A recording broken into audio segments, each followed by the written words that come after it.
Well एक और episode में स्वागत है आपका डीमन क्वीन के पार्ट नंबर 9। और हाँ, ये कहानी अभी ख़त्म नहीं हुई है, तो stay tune with the channel. So well episode शुरू होता है जहाँ पर अमात्य कहता है, बहुत अच्छे मेरी बच्ची, तुमने काफ़ी अच्छा काम किया है। और फिर अपना जो जिमी था वो कहता है, क्या ये तुम्हारी इंसान है? और आदिति का क्या, वो क्या है फिर?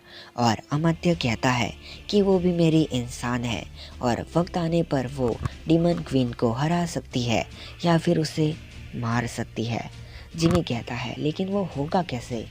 और अमात्य कहता है कि तुम्हें वो जानने की ज़रूरत नहीं है, बस वक्त आने पर वो उसे ख़त्म कर देगी जब भी वो हथियार उसे मिल जाएगा। हाँ, जिसके बाद सीन शिफ्ट होता है अपने डीमन वर्ल्ड पे, जहाँ पर सारे डीमंस अपने टूटे हुए घरों को और जगह को ठीक कर रहे होते हैं। और यहाँ पर डीमन औरतें और बच्चे भी एकदम सही सलामत होते हैं और वो भी मदद कर रहे थे।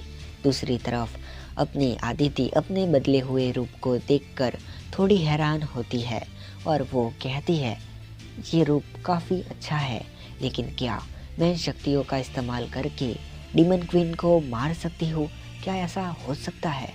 और तभी पीछे से डीमन क्वीन आती है और वो कहती है, क्या बात कर रही हो, क्या करना चाहती हो तुम? और अपनी आदिति कहती है, कुछ नहीं, बस मैं ये सोच रही थी कि क्या मैं इन शक्तियों के साथ आपकी तलवार और आपके खंजर को चला सकती हूँ। और डीमन क्वीन कहती है, हाँ ज़रूर चला सकती हो, लेकिन उससे पहले मुझे तुमसे एक सवाल करना है। आदिति कहती है, क्या क्या सवाल करना है? और डीमन क्वीन कहती है, बस यही कि तुम वहाँ पर कर क्या रही थी, तुम वहाँ पर क्यों गई थी? और मुझे तभी पता चला था कि तुम इंसान हो। और अपनी अदिति घबरा जाती है और वो सोचने लगती है कि आखिर मैं इसे क्या जवाब दूँ। और तभी वो कह देती है कि मुझे लगा कि यहाँ पर कुछ गड़बड़ है और मैंने उन इंसानों को वहाँ पर जाते भी देखा था। और जैसे मैं उनका पीछा कर रही थी तभी वो डीमन मेरे सामने आ गया, जिससे मेरी लड़ाई हुई और फिर उसने मुझ पर हमला किया, मैं बेहोश हो गई। उसके बाद मुझे कुछ भी नहीं पता है। डीमन क्वीन कहती है, ये बात तो सही है, लेकिन तुमने मुझसे ये बात क्यों छुपाई कि तुम एक इंसान हो? और अदिति कहती है, तो क्या आप मुझे मार दोगी? और डीमन क्वीन कहती है, नहीं, मैं तुम्हें नहीं मारूंगी, क्योंकि मैंने तुम्हारे अंदर के इंसान को ख़त्म कर दिया है और अब तुम पूरी तरह से एक डीमन हो। वैसे तुम्हें पता है कि मैं इंसानों से कितनी नफ़रत करती हूँ। आदिति कहती है, तो इसी वजह से मेरे पास ये शक्तियाँ आई है। वैसे तो ठीक हो ना? और अपनी डीमन क्वीन कहती है, हाँ मैं ठीक हूँ और तुम्हें इसी वजह से शक्तियाँ मिली है, लेकिन तुम्हें बचाने के पीछे दो लोगों का और हाथ है, एक वस्ती और दूसरा वो लड़का जो कि कहीं से आया है। अगर उसकी शक्तियाँ नहीं होती तो शायद मैं इतना जल्दी ये काम नहीं कर पाती, तो तुम्हें उससे भी शुक्रिया अदा करना चाहिए। और अदिति कहती है, लेकिन मेरा भी एक सवाल है। डीमन क्वीन कहती है, क्या, बताओ मुझे। और अपनी अदिति कहती है कि आप इंसानों से इतनी नफ़रत क्यों करते हो, मुझे ये जानना है। और डीमन क्वीन कहती है, ठीक है, मैं तुम्हें बताती हूँ उसका रीज़न। ये एक कहानी है जो कि मैं तुम्हें बताने वाली हूँ। ऐसी कहानी है जो कि शायद ही किसी इंसान को पता होगा। ये कहानी उस वक्त की है जब मैं सिर्फ 16 साल की थी और मेरी बड़ी बहन डीमन क्वीन बनने वाली थी। हमारे पिता को कोई भी लड़का नहीं था, सो उन्होंने सोचा कि वो अपनी उत्तराधिकारी मेरी बड़ी बहन को बनाएंगे और उसे ही डीमन क्वीन के तौर पर चुनेंगे। और जो निशवंत था वो मेरी बड़ी बहन को प्रशिक्षण दे रहा था। मैं भी उनको देखती थी और उनकी नकल करती थी, जिसकी वजह से मुझे काफ़ी कुछ आ गया था। और अब कहानी पास्ट में जाती है। अपनी ये छोटी सी डीमन क्वीन अपने बहन को नकल करके उसकी सारी शक्तियों को एकदम सीख जाती है और जो निष्वंत होता है वो उसे देखकर ये बात निश्चिंत करता है कि वो डीमन क्वीन की सेनापति बनेगी। लेकिन किस्मत को कुछ और ही मंजूर था। एक बार अपनी जो डीमन क्वीन बनने वाली है वो लड़की यानी कि नित्या डीमन वर्ल्ड से ह्यूमन वर्ल्ड में गई थी, जहाँ पर उसे एक लड़की मिली थी और वो दोनों काफ़ी अच्छे दोस्त बन गए थे। वो लड़की भी डीमन वर्ल्ड में आया करती थी और उस वक्त demon world and human world के बीच में कोई भी दीवार नहीं थी, जिसकी वजह से वो आती जाती रहती थी। लेकिन कुछ इंसान अपने डीमंस के डर की वजह से उस जगह पर नहीं आते थे। वो लड़की जिसका नाम अवंतिका है वो डीमन वर्ल्ड में आती जाती रहती थी और उसने अपने डीमन क्वीन के साथ भी दोस्ती कर ली थी, क्योंकि वो लोग बच्चे थे और वो साथ में खेला भी करते थे। अपने डीमन किंग ने ये मान लिया था कि अवंतिका उसी की बेटी है और फिर कई साल बीतते हैं, यानी कि 4-5 साल बीत जाते हैं।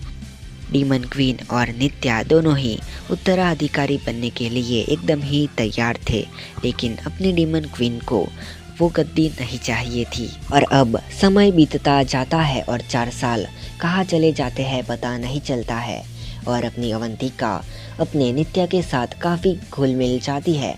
एटलीस्ट वो उससे प्यार करने लगती है। देख के तो सबको यही लगता है और अपनी नित्या भी उससे काफ़ी प्यार करने लगती है एंड वो अपने ह्यूमन वर्ल्ड में भी जा रही होती है, जो कि उसके फादर को काफ़ी अच्छा नहीं लगता है। और जब भी अपनी नित्या वापस आती थी तो ऐसा लगता था जैसे उसके ऊपर कुछ किया गया है, जैसे कि सम्मोहन यानी कि वशीकरण। लेकिन वो उस पर ज़्यादा ध्यान नहीं देते थे, क्योंकि उनकी जो डीमन पावर है वो इन सारी चीज़ों को दूर रखती है। खैर, इसके बाद वो दिन आ जाता है जब डीमन किंग अपनी बेटी को यहाँ का वारिसदार बनाने वाले थे और वो इसे अपनी उत्तराधिकारी बना देते हैं और अपनी जो डीमन क्वीन होती है उसे उसका सेनापति बना देते हैं। डीमन क्वीन भी 20 साल की हो गई थी और जो नित्या थी वो 25 साल की और अवंतिका भी, और इन दोनों के बीच में काफ़ी प्यार बढ़ गया था। वो यहाँ तक बढ़ चुके थे कि उन्हें एक बच्चा चाहिए, लेकिन वो दोनों फीमेल्स थी। लेकिन एक बार वो एक किताब पढ़ती है, यानी कि अपनी नित्या, जिसमें लिखा था कि अगर दोनों फीमेल्स एक दूसरे को प्यार करती है तो वो बच्चा पा सकती है, लेकिन उसकी एक अलग से विधि है जो कि डीमन वर्ल्ड में आए हुए एक तालाब के पास जाके करनी होती है, जहाँ पर एक पेड़ है बीचों बीच। जब ये राज उसे मालूम पड़ता है तो वो काफ़ी खुश हो जाती है और इसके बारे में अपनी अवंतिका को बताती है और अवंतिका कहती है ये तो काफ़ी अच्छी बात है। और अपनी नित्या कहती है तो तुम कब से मेरे साथ रहने आने वाली हो? अवंतिका कहती है क्या मतलब मैं तुम्हारे साथ रहने वाली हूँ? मुझे इंसानों के साथ रहना पसंद है, क्या तुम मेरे लिए इंसानों के बीच नहीं आ सकती हो? और नित्या कहती है मैं डीमन क्वीन हूँ और मुझे अपने लोगों का ध्यान रखना होता है, तो मुझे यहाँ पर रहना पड़ेगा। लेकिन अवंतिका कहती है कि वो यहाँ पर नहीं रह सकती है डीमंस के बीच में। लेकिन जैसे तैसे अपनी नित्या उसे मना लेती है, लेकिन अवंतिका एक शर्त रखती है कि उसे पहले ह्यूमन वर्ल्ड में जाके उसके माता पिता से बात करनी होगी कि वो यहीं पर रहेगी, और इस बात पर अपनी नित्या मान जाती है। वो दोनों ह्यूमन वर्ल्ड में जाते हैं, लेकिन 1 हफ्ता लग जाता है उनके आने में, तो सभी लोग काफ़ी परेशान हो जाते हैं और ये सभी हथियार तैयार करके अपने इंसानों पर हमला करने को रेडी हो जाते हैं। लेकिन जैसे ही वो इंसानी दुनिया में कदम रखने वाले थे, उतने में अवंतिका एंड डीमन क्वीन वापस आ जाते हैं और नित्या कहती है क्या हुआ, आप लोग कहाँ पर जा रहे हो? और वो सब बताते हैं कि वो कहाँ पर जा रहे हैं।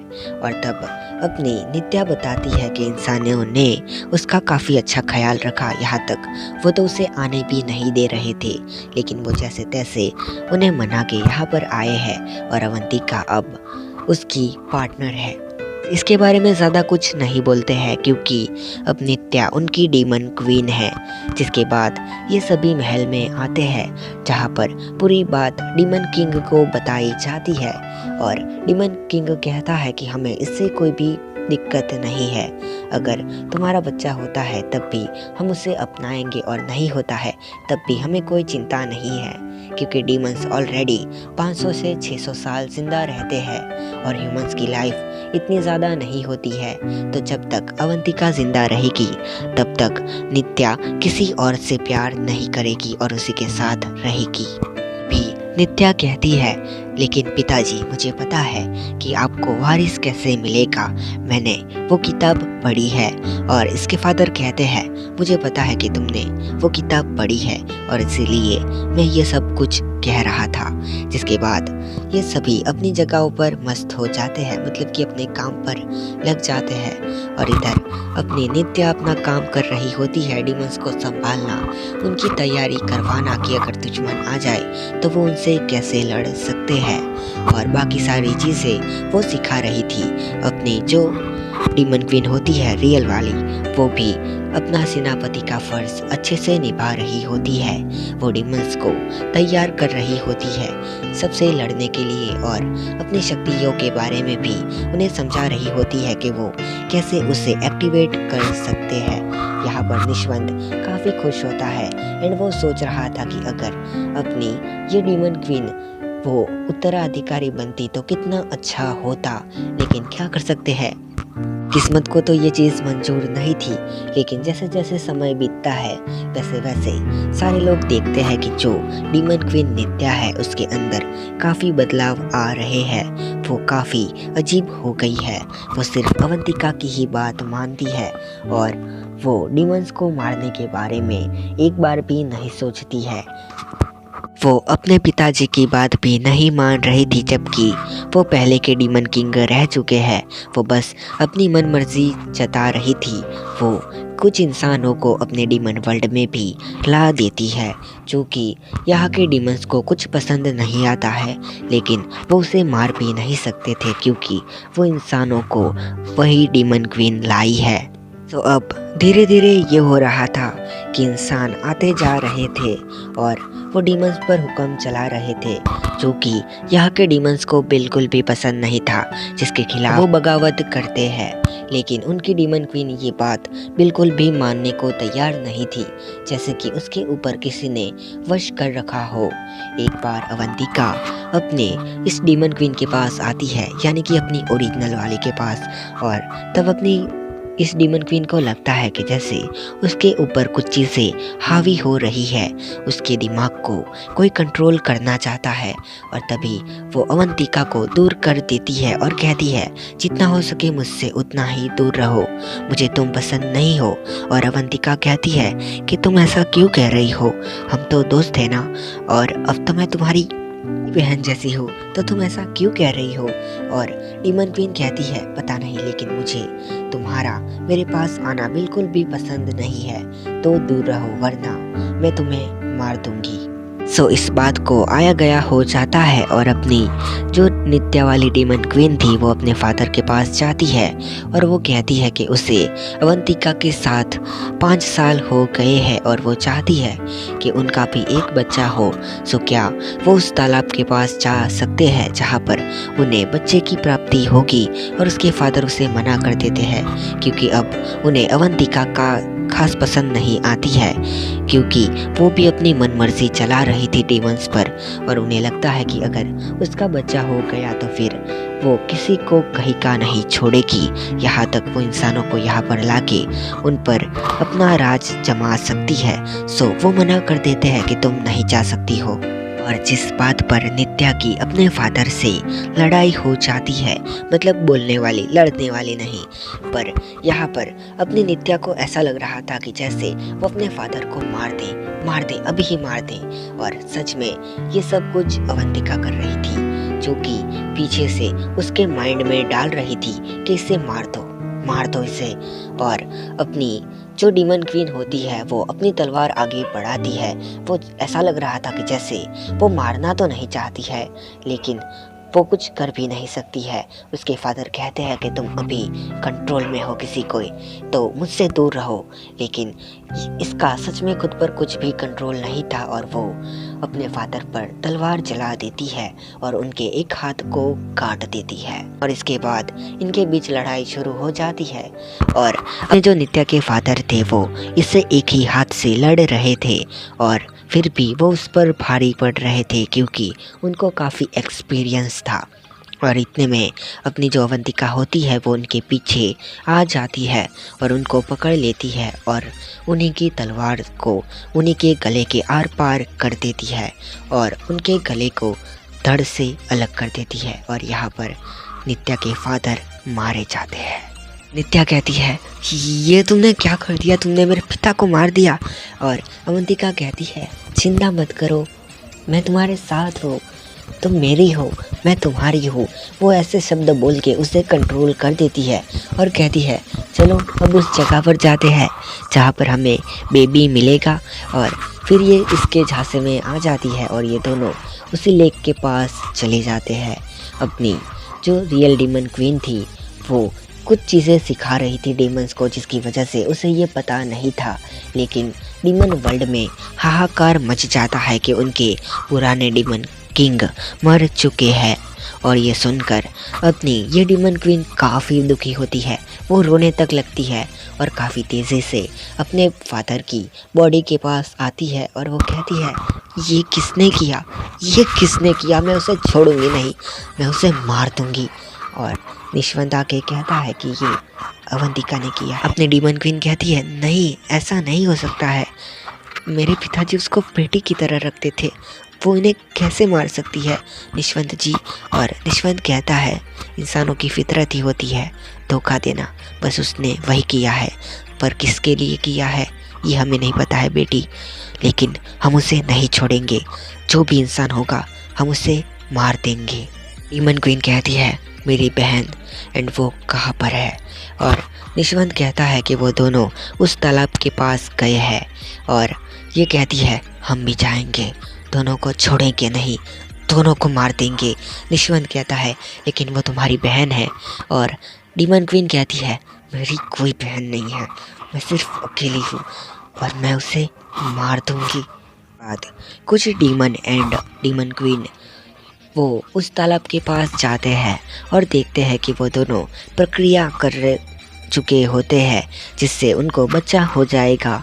और ये देखकर अपनी डीमन क्वीन काफ़ी गुस्सा होती है और वो एक ही बार में अपनी बहन पर टूट पड़ती है और उसे काफ़ी बुरी तरह से पंच मारती है।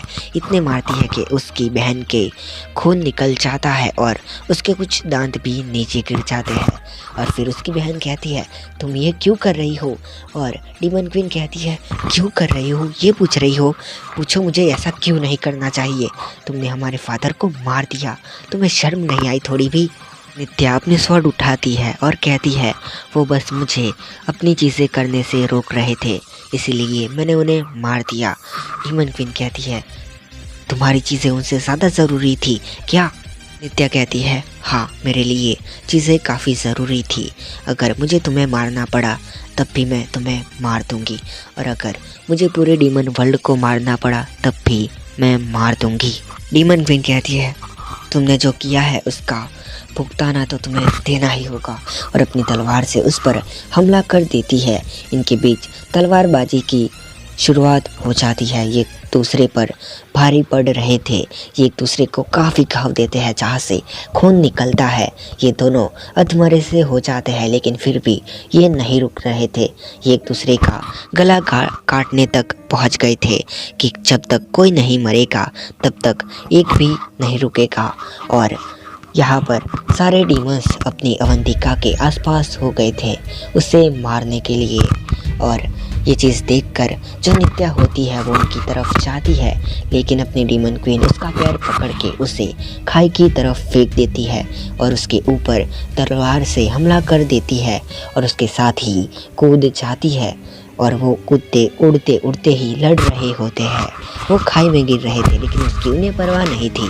उन्हें काफ़ी चट्टानें लगती है, उन्हें चोट आती है, फिर भी ये नहीं रुक रहे थे।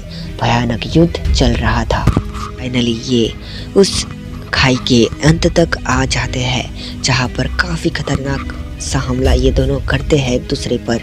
लगभग दोनों की जान निकल ही गई थी, लेकिन तभी अपनी डीमन क्वीन कहती है, फाइनली अब तक तो वो मर गई होगी।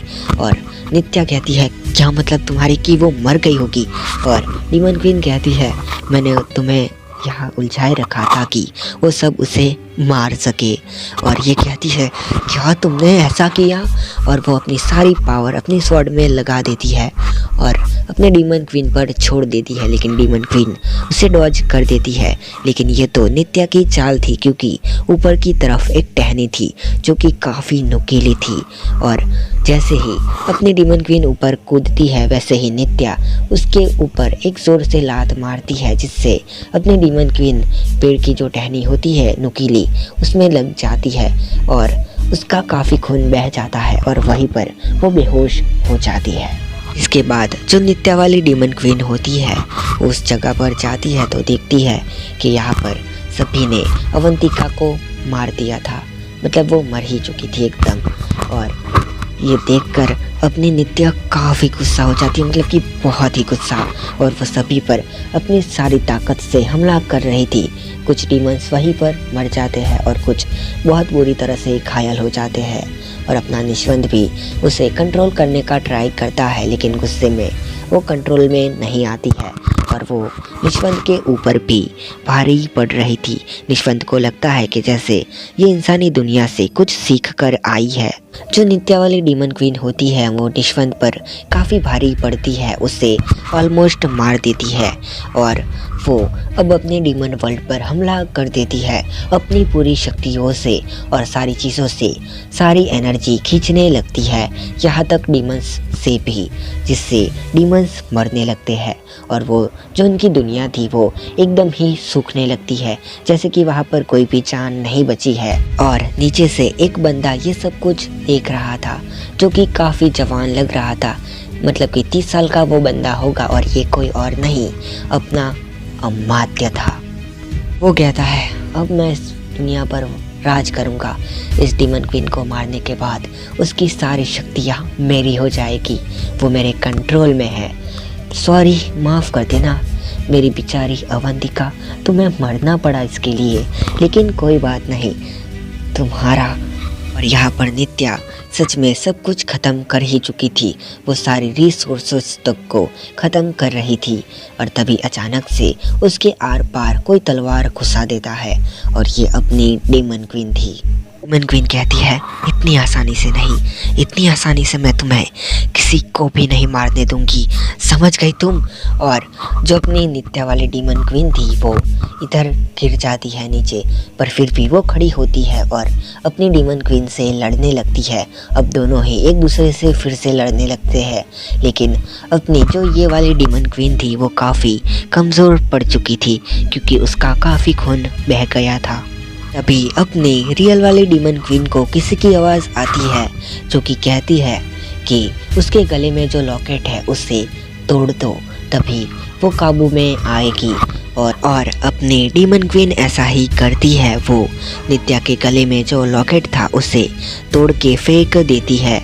और तभी ये होश में आती है और कहती है ये क्या हो रहा है, मैं कहाँ पर हूँ और ये सब कुछ इतना ख़राब क्यों है, हम दोनों क्यों लड़ रहे हैं बहन, मुझे बताओ तुम, हमें चोट क्यों लगी है।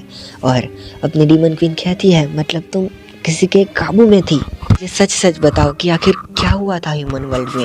और फिर नित्या बताती है कि जब वो ह्यूमन वर्ल्ड में गई थी और वो सो रही थी तभी अवंतिका ने उसके गले में एक लॉकेट बांध दिया था और उसके ऊपर कुछ विधियाँ की जा रही थी, लेकिन वो कुछ नहीं कर पा रही थी। उसे ऐसा लग रहा था कि जैसे उसके शरीर पर कोई कंट्रोल कर रहा है और इसी वजह से वो अवंतिका के पूरी तरह से कंट्रोल में आ गई थी। वहाँ पर एक और इंसान था जिसका नाम अमात्य था और वो कह रहा था कि वो सारे डीमन वर्ल्ड की पावर लेके पूरी दुनिया पर नहीं बल्कि ब्रह्मांड पर राज करना चाहता है। वो अभी हमारी दुनिया में है। और डीमन क्वीन कहती है उसने जो कहा वो सच है। और ये कहती है क्या मतलब है तुम्हारा, क्या हुआ है। और डीमन क्वीन कहती है पीछे देखो। और जैसे ही नित्या पीछे देखती है तो वो देखती है कि काफ़ी डीमंस अधमरे पड़े हैं, कुछ की जान निकल गई है, इनके घर सब तहस महस हो चुके हैं, जो पानी का रिसोर्स था वो भी ख़त्म हो गया है, उसके अलावा काफ़ी सारी चीज़ें ख़त्म हो चुकी है। इनकी दुनिया ऑलमोस्ट मरने की कगार पर है क्योंकि सब कुछ सूख गया है। नित्या कहती है, क्या ये मैंने किया है? और डीमन क्वीन कहती है, हाँ बहन, ये तुमने किया है, और तो और तुमने हमारे पिताजी को भी मार दिया है। और ये कहती है, नहीं, मैं ऐसा नहीं कर सकती हूँ, मैं उन्हें नहीं मार सकती हूँ, वो मुझे बहुत प्यारे हैं। और डीमन क्वीन कहती है, यही सच है, तुमने उनको मार दिया है। नित्या कहती है, नहीं नहीं नहीं, मैं सब कुछ सही कर दूंगी। और तब निशवंत आके कहता है कि अगर तुम सब कुछ सही करने गई तो फिर तुम्हें अपनी लाइफ का सेक्रीफाइस देना होगा। और ये कहती है, मैं दे दूंगी। और नित्या कहती है कि मैं अपनी लाइफ को सेक्रीफाइस कर दूंगी इस दुनिया को रीबिल्ड करने के लिए। और डीमन क्वीन कहती है, नहीं, तुम ऐसा नहीं करोगी, बस तुम मेरे पास हो अकेली, और मेरी माँ, इसके बाद कोई भी नहीं है मेरा। और निशवंत कहता है, सावी एकदम सही कह रही है, तुम ऐसा करोगी तो तुम भी मर जाओगी और फिर कभी जन्म नहीं ले पाओगी, तुम हमेशा ऐसी बन के रह जाओगी, एकदम मूर्ति जैसी। और नित्या कहती है, अगर मैंने ये सब कुछ किया है तो मैं ही इसे सब कुछ ठीक करूँगी। और फिर वो अपनी लाइफ का सेक्रीफाइस देने लगती है।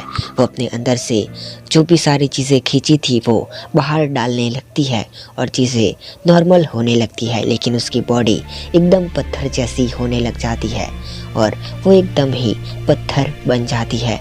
और फाइनली आवाज़ आती है, खुश रहना मेरी बहन, और तुम ही सही डीमन क्वीन हो। जिसके बाद ये एकदम सन्नाटा सा हो जाता है। और ये यही मूर्ति थी जो कि डीमन वर्ल्ड के एंट्रेंस में पड़ी है। और फिर निशवंत एंड डीमन क्वीन सब कुछ सही करने के बाद अपने महल में जाते हैं, जहाँ पर वो देखते हैं कि कई सारे लोगों को कुछ इंसानों ने मार दिया था। और ये सब देखकर डीमन क्वीन काफ़ी हैरान हो जाती है। वो डरते हुए भागते हुए अपनी मॉम के पास जाती है एंड देखती है कि उनको भी किसी ने मार दिया है। और निशवंत कहता है कि ये उन इंसानों ने किया है जो कि यहाँ पर आए थे।